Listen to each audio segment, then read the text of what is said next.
Welcome everyone to XpoNorth Digital Short. We have one of my favorite filmmakers here today. I'm so excited. Hello, Beatrix. Hello, Jessica. It's so nice to have you. For those of you who don't know, Beatrix is owner of Trix Pix Media, which is based on the Isle of South Uist. She's a filmmaker. She's also a writer and a painter. If you look through her work, she says she sculpts stories, which I think is such an interesting term. Beatrix, welcome to XpoNorth Digital Shorts. Well, thank you for asking me to be involved. Now, before we dive into a subject that I think people are going to be really interested in, which is about your creative voice, commissioning, can you tell us a little bit about who you are and what you do? Yes, I'm a filmmaker and I work as a self-shooting director. So originally I worked as a writer and producer, and then I always wanted to be a director. And nowadays that's much more achievable because diversity's on the agenda, but it wasn't when I was starting out. When I left film school, it was really you were up against it. So it's taken time. I kept using my Super 8 camera and then my mini DV camera until I got an HD camera, and that's when I started getting like full-length commissions as a self-shooting director. So that's what I do most of the time right now. Gosh, that's amazing. Okay, can we also dive in a little bit to sculpting stories, because it's used a couple times in your website to talk about how you approach storytelling and images. Can you talk a little bit about that? Yes, in my 20s, after I left film school, I worked as a script reader and then a script editor, and then as a development consultant on feature films and drama series for sort of UK broadcasters, distributors, and international production companies. So I learned a lot about the Hollywood story structure, the use of the hero's journey, all Robert McKee, all of these things. And I had always written. And I found that then when I was developing as a screenwriter, and I was into like the 20th draft of a screenplay that was in active development, and it had had a lot of intense input, and I was really fed up with it. I felt it had got really watered down. I looked at the first draft, which was raw, and I just thought it's the best. So interesting. And I just felt like, I know you've got to hit these beats, and I know the structural stuff, but you've also got to have this raw story coming out. So balancing the two, over time, what I learned was to wear two different hats. When you're drafting, when you're writing, go with it. And then secondly, it's a bit like shooting your rushes as a director. You're not thinking so much of editing. You're looking for certain sequences or certain story beats, but then afterwards you come in and edit. So those two things about how to develop a story and how to evolve it. But at the same time, that was all on the hero's journey, and most female roles were either hookers or mothers. It was very limited in terms of stereotypes. So I did a lot of reading around the heroine's journey and things like this to expand my sense of classical story structure that was not just about a male hero. And that helped inform that there are other reasons that turning points come and what structure you apply, and sort of using older stories as references. I think that's wonderful, Beatrix. We actually might, if it's okay, in the comments below, recommend some reading, because I do think a lot of screenwriting, when you study it, is very male-centric and male journey-centric. And the oldest story in the world, Epic of Gilgamesh, has that Madonna whore complex that you talk about, that kind of role for women. So I think that's wonderful and really important. And another thing you said, there's a great storyteller named Jay O'Callahan who says, stories are working with energy. Go where the energy is. Yeah, that's a really good one. And I remember I worked on Milos Forman's film Lamont, and Jean-Claude Carrière was the screenwriter. And I remember this really important quote of his, that you've got to be prepared to rape your mother and murder your father to be a good writer. Oh my God, that's so horrible. But to write a good story, you've really got to put everything up against the wall. Yeah, you're quite right. That I went to film school in Prague, and we studied under Milos Forman, cinematographer, and that actually reminds me a lot of the attitude of filmmaking. And they were very image heavy. You know, they Yeah. believed in putting Yeah. the dialogue in last. Yeah. Yeah. Yeah. So, you know, there are these sort of guide points along the way. There are, and you know, Beatrix, this transitions beautifully into kind of our subject for the day, because you're someone I really admire who's able to kind of retain your very strong, original, creative voice in a system when you work in the film world that's very heavy on commissioning, very heavy in kind of filling gaps and boxes in entertainment that are pre-prescribed, and then also having to survive as an independent filmmaker and make money and put food on the table. So I know that's a big subject, but I was hoping to explore how you do it. How do you still have your creative voice thrive, I think, in the kind of filmmaking world, and maybe give some tips for people. And I know you're working on a film now called Home Movie. Yeah.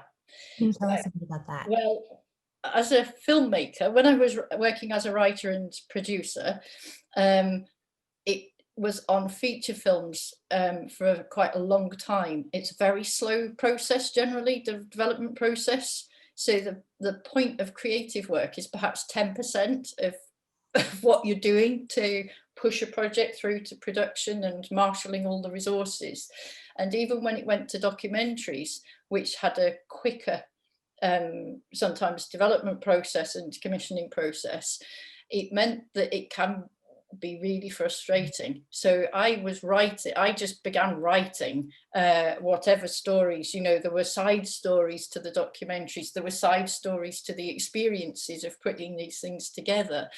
And sometimes it would be poems, sometimes it would be prose, it just varied. And sometimes it would be a sense of a new storyline for an original, you know, feature film, and I'd write it first as a short story. So it was always just generating story ideas and different points of view, different ways of coming into it, different sort of subject matter.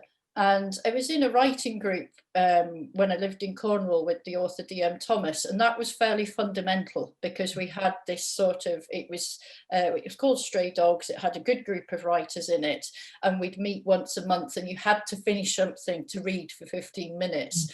That discipline over a couple of years really helped me get into that routine and become, you know, having to hone something, not because it's going to publication, but because you're going to share it and you're going to get feedback. And also that you had to read it out. Yeah. And a lot of your great idea would fall flat. And so I thought that was a real massive turning point for me. And from that, a body of work evolved out of that time. And I just kept that habit going to this day, pretty much, of writing, not because it's leading to a commission, but because it's me generating story material and exploring and playing with form. So from that, I had evolved basically a series of non-fiction stories, which when I first moved to Uist 10 years ago, that autumn, I was meanwhile writing a film about the debt crisis in Europe, which we made, you know, and I was doing that film, but also that was like really quite dense. And I just decided to take a good block of time that autumn, and I edited all this material into a form that it had a structure as a series of non-fiction stories. Out of that, I sort of like parked it. Yeah. And then several years later, we were coming into an edit on a series that I'd shot. And I wanted to experiment with editing form, you know, having trained in film grammar, and then moved across to working with video and then with digital. I felt like that the new software through digital and also the way you shoot, it's really different from when you shot on film, because you're not got the limits and the constraints that you had. So I thought, like, we need to abandon everything we know and come at this edit in a totally different way in order to see, can we develop a different type of grammar, or can we amend our film grammar so that we're telling a story in a contemporary idiom for a modern audience. You know, pacing, everything is much faster than it used to be, but also how we actually use the screen. So we did a lot of experimenting with split screen and with how we'd format archive material. And to do that, I didn't want to use what I'd shot for this series. So I had this archive of mini DV material that I had shot, not with any purpose, just like my writing. I had used my camera to film as a canvas, all sorts of things over the years. I'd never actually looked at what I'd filmed because it hadn't been something I prioritized. So when we digitized that, and I looked at it, I was like amazed at what I'd shot by just the consistency of certain events, certain moments in terms of my family's life. And I thought, God, you have a whole story here. You have a whole story over a sort of 10-year period that paralleled this set of non-fiction writing.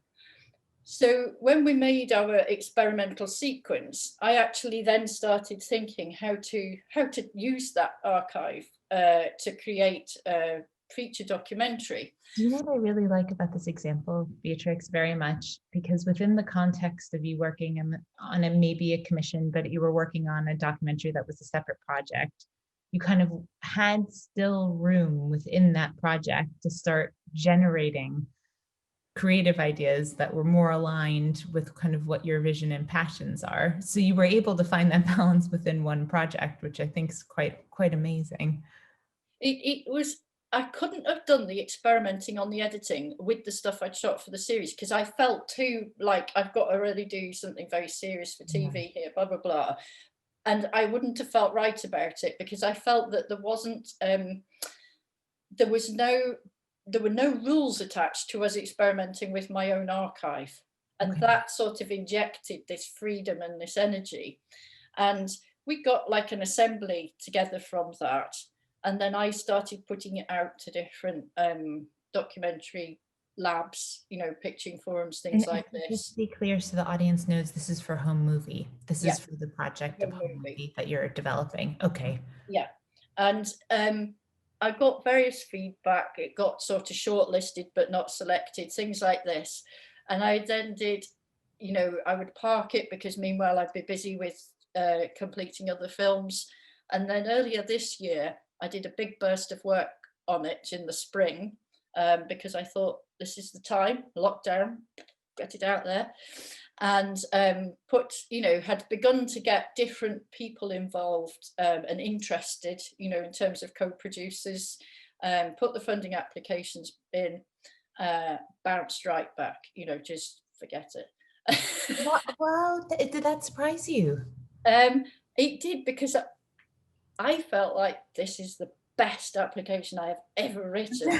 And me and the director that I used to work a lot with a Finnish director, and we had various phrases on these countless times that we pitched projects and financed them, which was my most beautiful applications, you know, like that's great.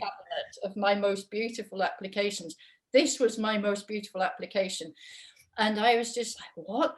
And then I thought, do you know, in the time I spent probably 4 or 6 weeks formulating that application, I could have actually spent that time editing or doing something more on the project. That's interesting. It's sort of like, there's always these judicious times of, is the time you're spending trying to resource the project in terms of writing funding applications actually going to get you somewhere, or do you just need to do that work speculatively on the project? It's a hard one, because you've got to always work out how this notion of how do you pay your bills.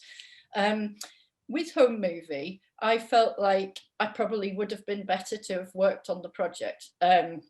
So learned that lesson. I continued to work. I got good input from co-producers.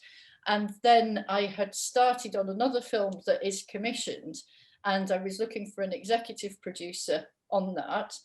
and started a conversation with somebody I'd approached.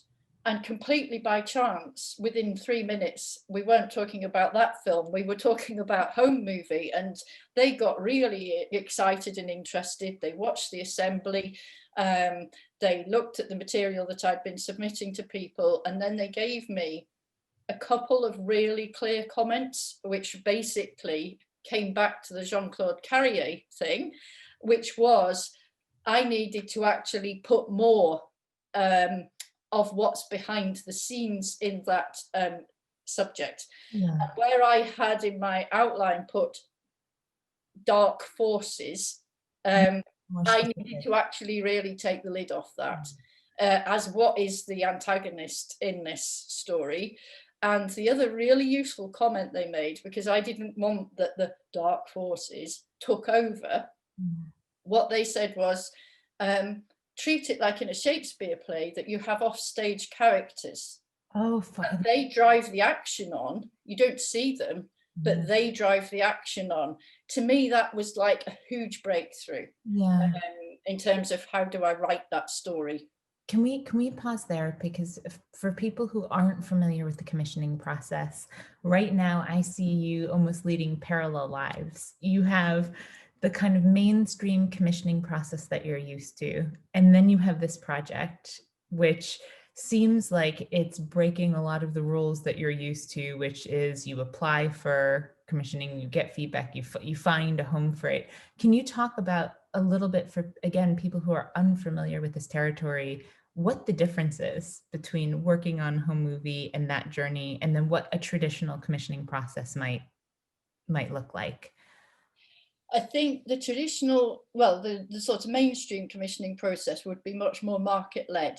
Okay. So you would be aware of what commissioners are looking for. So I spend a lot of time going to markets, you know, this year attending stuff online to hear firsthand what commissioners are looking for.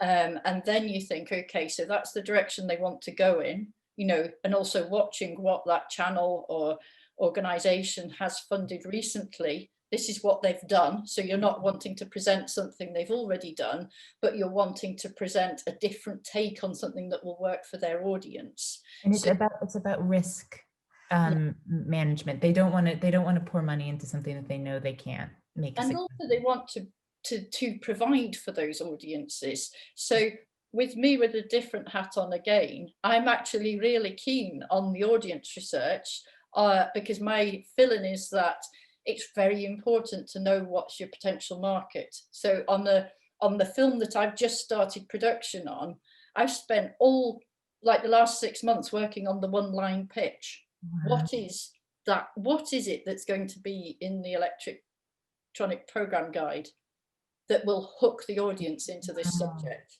Wow.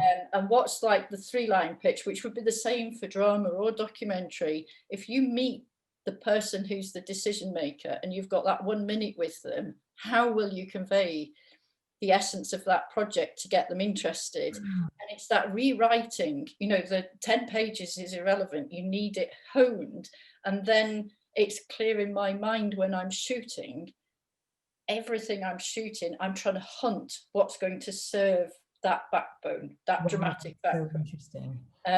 So with that, on the sort of, you know, the mainstream commissioning process, it's knowing the market. That people I found with on Zoom this year have been really transparent about what they're looking for next, and giving information about what type of documentaries serve which type of audiences. So say last week there was a piece BBC about diversity, you know, and about how they are not reaching the non-white British audience and what they need to be doing on every single level. And it was really interesting because then I was watching their schedule and thinking, absolutely, there's something really absent here. So it's thinking, how can you be participating in that and proactive in that? And also, how can you learn from what have been successful series or one-offs, you know, successful brands as they call them? How could you be putting a fresh spin on that for something on a future commission? So that would be like, I think that's essential, because without getting commissioned you don't eat. So, you know, I always feel like that is really important. And the other end of that is, once something's been commissioned, how do you get it to the audience? You know, how do you market it and how do you promote it? So say on the film that I've just started, I've also in the development period done a lot of research about possible audience profiles and looking at interest groups and looking at social media and thinking, okay, so I'll need to elevate that part of the story because it'll draw in more of those people and that will get it to a wider audience. So that's a different process to what I would call on home movie, is a much rawer process of creative work. I can understand that, because in one sense, what you were talking about, let's call it a traditional commissioning process or the mainstream. Sometimes it's about looking at the structures that exist and asking, how can I do a different take or honor the structures they're looking for, doing audience research and being really clear about who this is for, almost in a reverse engineering kind of way. With home movie, which is almost honoring, I think, what an organic creative process is you don't think about the audience. You're not thinking about how am I filling a gap in commissioning. You're listening to the story, you're sculpting it.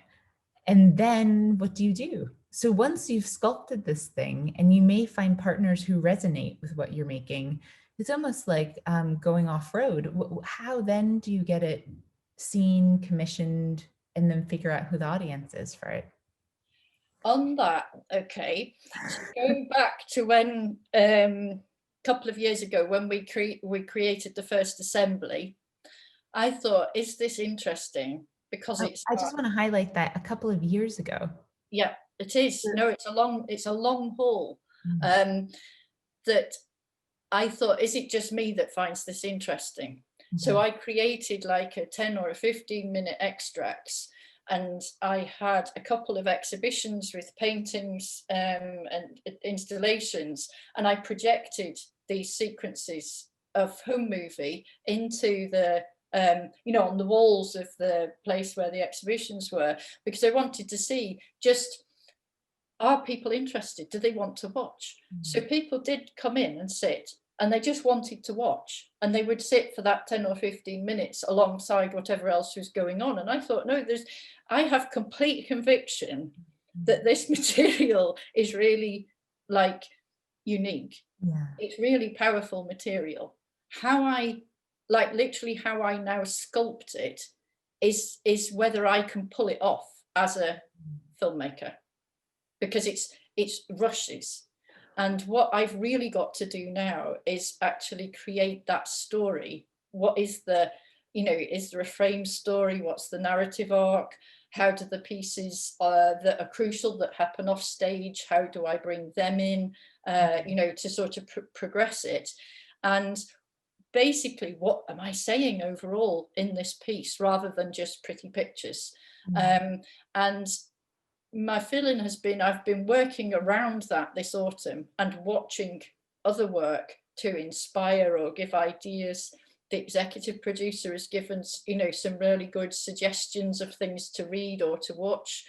And I need that time, like, say 4 weeks to hold up. I can't do it in a day and I can't do it in a month. So to go back to the summer when that funding application fell flat on its face, what I then did was spent June collating all the rest of the writing that I've done since, like, you know, there's a whole body of writing over the last 10 years, which is like the later part of the story that I had never had time to touch. So what I did was collate it. I spent 3 weeks just working solidly on it, so that I know that these are my starting points in terms of this is all the possible material that relates to this story, and then I need to come in and work out how am I going to tell it, and not be dictated just by what this archival rushes are, but actually what the writing has done, because it was contemporaneous, is it's bringing in other elements, and from that I need to choose these crucial pieces that will build this mosaic overall. And I feel like that has to be done on a low budget. It's achievable on a low budget. It's a question of me pausing all else whilst I do that writing, But until that's done, we're not ready to go to a funder, because it's not actually clear for a funder. I now get it. But it's not clear, what are you asking them to buy into? And I have to get that really clear. And probably of anything I've ever done in my life, because it's subjective, because it's personal, I have to get it really, really sorted and step out on my strongest possible foot. Other stories, I've acquired skills over many years, so I can sculpt them not easily, but fairly readily, and put them into formats that work and that we get, you know, stuff moves forward. But home movie is really different. And to start that process, because I'm also aware that I've overthought it. You know, all this funding stuff and all, like, I can see this will become a totally different film if I start trying to answer to funders at this point. Right. And my feeling was that this computer's going off, you know, just before Christmas on the 23rd of December. This computer's going off, which is really unusual because I usually work right through Christmas. And it's like, no, you're going to park all this front brain, all this really conscious brain is just having the brakes on it. And I've got a lot of painting, like there's paintings in home movie which are part of the narrative. And I've got a lot of unresolved paintings and a lot of artifacts. There are artifacts I've already filmed that tell part of the story, but there's a whole other set which are waiting for something to happen to them. And my feeling was, I'm going to go into a process of making, and it's not making props for home movie. It's going to be me getting those paintings finished or doing new paintings, and it's going to be me shaping these artifacts into whatever they're going to become. You know, there was a piece on the radio this morning or yesterday about Anthony Gormley saying how sculpture is like the probably the most important way for humans to understand their inner world and make sense of that and their place in the outer world. And my feeling is that this computer, it just spent all your time on it, and it's really not good. And I need to do something physical and creative. I think the sculpting is a really good metaphor. There is a mentor of mine always said there's two kinds of artists: an artist that looks like at a piece of marble and thinks I'm going to impose my image onto this. And then there's the other kind of artist that starts sculpting and they don't understand what's coming. And they listen to the stone and they understand where the kind of faults are. And then it's almost as if they're uncovering an image that's been there and they're just listening to it. And I think you're taking time to protect the creative process, even if it isn't directly editing or shaping the story, but doing other things that support you thinking about the story and giving it room's important. And it also highlights one thing I want to ask you, because I know we're running out of time. And so one thing really important I want to ask you, because you're bringing up a real problem that comes up for a lot of people within the film world, where if you're pitching a new idea, something that's important to you, something that hasn't existed before, I can understand now why a lot of the executive producers I talk to say, God, that's a great idea, but I don't want to touch it. And I think they don't want to touch it because how much time and effort and work it's taken for you to actually create something new, something that isn't preconceived or audience researched, something new for people to see. What can happen with the process itself to support artists a little bit more in creating those new voices? Because when you do get something new that is successfully communicated, so what your intentions are is what people are receiving, it is one of the most successful kind of stories. But they are outliers. Those opportunity are outliers. So Beatrix, what can happen within the creative process to make it easier for creatives to get their creative voice and have time to develop it?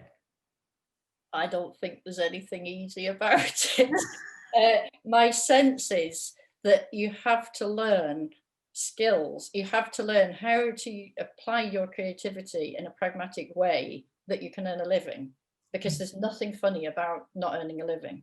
You can't create anything if you're worrying about how to pay bills. So it's Really important to do that. And once you've got that as an anchor, then you need to find these pockets of time, and you need to find what was crucial for me, I think, when I felt really frustrated with filmmaking, probably like the early 2000s. I just felt like I was constantly the right hand to male directors, and it was so frustrating. And for me, what mattered was just write.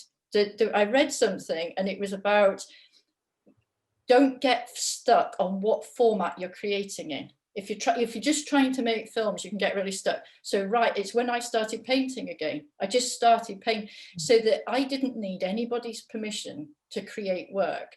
That's what this body of work that is getting distilled into Home Movie is all about.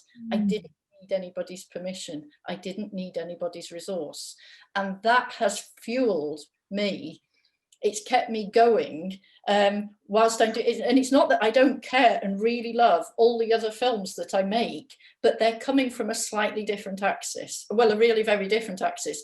And my sense is that as I get to complete Home Movie, that those two different types of work will start to become more unified, because they're really like different people. And I wish to bring them closer together. And part of that is credibility with funders. You know, I need to prove it with Home Movie. And it will be an acquisition. It won't be a commissioned film. It'll be something that we get completed, possibly through crowdfunding. Can you explain to people the difference very just briefly between acquisition and commission? An acquisition is where you've made the film, you know, by hook or by crook, whether you've had development money that you've actually funded production with, but it's where, say, a broadcaster will wait until you've got a very solid cut, like a rough cut or a fine cut, that their risk is much more limited because they can see exactly how this is getting contained, and they can see how it will work in their schedule, and also they pay a lot less for it. So there's a lot less financial risk for them. But the advantage for the filmmaker is you've got to get it seen, you've got to get it to an audience. And for me, Home Movie will end up as an acquisition, not as I think it's very unlikely it'll get a full commission anywhere. It's just too unconventional. A full commission, they'll get involved from, you know, from like a one-page idea and be involved up front. And they're taking a larger financial investment, but they've also then got a larger participation and input during the whole production. And just on this basis of Home Movie, curiously, like when I've had another film that's commissioned to get started this autumn, I went and started shooting something else. Like it's almost like a parallel story to Home Movie, but it was great because I could just go, I arranged the like unique access with the contributors, and I started shooting, and I just relished this freedom to begin to make a sense of how is that story going to come together without any sort of big thing. And that I am pursuing it as a commissioned film. But what was really great was to be able to go in on it first, with and for me to feel my way into how will this story evolve. And I've, you know, on that I've edited 20 minutes sequence in order to sort of show to people where is it going. So it's just, you know, everything feeds off each other, I think. It does. Beatrix, I just want to highlight some things you said in the course of this conversation because they're so critical and important. So one of the things you've mentioned actually is the importance of having a group or even an opportunity to just create work without the pressure of it getting seen. It's just continually getting work and having a deadline to get it in because there's an expectation that it will be read, but not an expectation it will be broadcast. And having that kind of library of ideas that you can generate yourself and giving it time is important. Time is huge. You know, the spans of time that you're talking about how long it really takes to uncover something, to develop something, to make a living while you're also doing, you know, there's that, I never liked the saying, but a lot of people say one for them, one for you when you're working. So you do one for a commissioner and then one for you, but that implies that you're not passionate about it. And I think what you said, which is more important, I think more articulate, is that it's just different access points in terms of what's motivating you to do it. You're still passionate about the work, but there are times where you look at the audience and look at what's being commissioned. And then there are also times that you can then dig a little bit more organically to see what's arising in you. And then you also talk too about the importance of feedback, and that some feedback isn't helpful and some feedback really resonates. And so that you know what you're trying to communicate is what people are receiving. I think that's really, really huge. And then also finally protecting that creative process, and that if you feel frustrated, it actually doesn't matter what medium you're creating in. The whole point is that you're creating without waiting to be given permission, which is huge. I could, if this was written down, I would put that in bold and make the font even bigger, and how important it is to create things without waiting to being given permission to do so, because filmmaking is collaborative. It's difficult to get money, and if you can find ways to keep on making things, it's really important. I think you've summed it up really well there, Jessica. Oh, good. And can I ask, because if we go to your website, we can see pictures from Home Movie, which I was adoring. I was poring over them, and a little bit about the other things you're working on. So I really recommend people going to, we'll also include in the link below, going to your website. You're such an incredible storyteller. I feel like we need to do a part 2. You have so much to share and offer. I cannot wait to see Home Movie. This is like a long, exciting lead up. I cannot wait to see it, especially when there's a link to your trailer, but I think it's password protected. So whenever it's available to the public, I cannot wait. Beatrix, can we end with one little bit of advice? It can be so simple. We always do this for XpoNorth Digital Shorts. It can be something someone's told you, something that you use on a daily basis, something very practical, but just one little bit of advice. Well, I was researching a screenplay in Ireland some years ago on the West Coast, and I met this guy who turned out to be like a very old friend of mine's sort of uncle-in-law. But he said, who needs time when you've got money? And who needs money when you've got time? And I feel those two sort of dilemmas are constantly what you're battling with. You know, how do you save enough money to buy yourself some time? And when you've got money on a resource production, you haven't got any time because you're just up against it. So those two are balanced. But if you don't mind, I'll add another one, because my father had various tenets, and a crucial one of his from a very early age was never conform. And that was sort of on a level of thinking. He was a very original intellect. And my sense was that doesn't make your life easy. Like, as I've reflected on that as you get older, it's like if you conform, your life is so much easier. And yet, by constantly protecting your own thought process, that you don't become an automaton or a jargon person, it's a hard thing to do, because it's not what you get rewarded for, but it's what actually, if you're on it for the long course as an artist, it's fundamental that you are adhering to your own value base at the same time as participating in the value base of the place you're living in, and the arena in which you're creating work. I think that's so true. I really like that. And I think that is, your dad must have sparked a lot of original thinking within you. I think that is a really amazing phrase. It's also about power, I think. And when you choose to conform for your own purpose, you're not actually conforming at all. It's to achieve your own intention or original goal. So the power still lies with you. But conforming for forming's sake, I can understand why your dad would think that, definitely. And also, you bring up one good point too, with the advice about who needs time when you have money and who needs money when you have time. Wouldn't it be great if some of the grants being offered right now to people within Scotland were about taking advantage of COVID, because we all have time, and allowing artists to just have time to do some creative practice without the pressure of having a specific outcome? Because a lot of other things. That's really, listen, I read somewhere about Isaac Newton. So during the plague, you know, in a similar lockdown, he left, you know, they were sent home from Cambridge. He went home to Lincolnshire, and it was during that lockdown that he came up with his theory of gravity, that he came up with all sorts of, his big ideas came during that lockdown.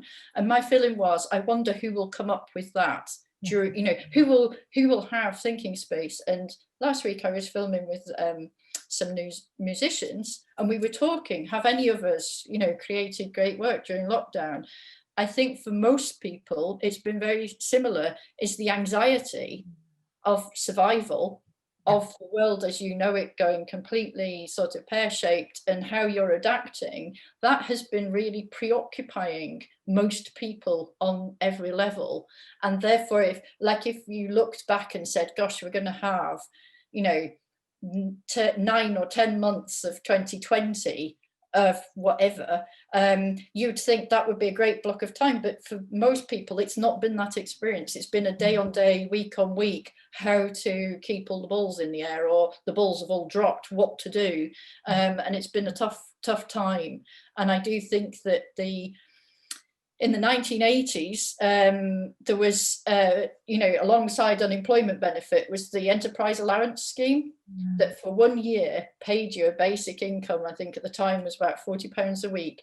So many people of my generation who are writers, artists, musicians had that year, and that year was fundamental to them finding their creative voice, or finding that way forward with their getting their creative feet on the ground in whatever way. And I just think that is it. And in Finland, they have those type of awards, at all different career stages for artists, because it's acknowledged that time is needed.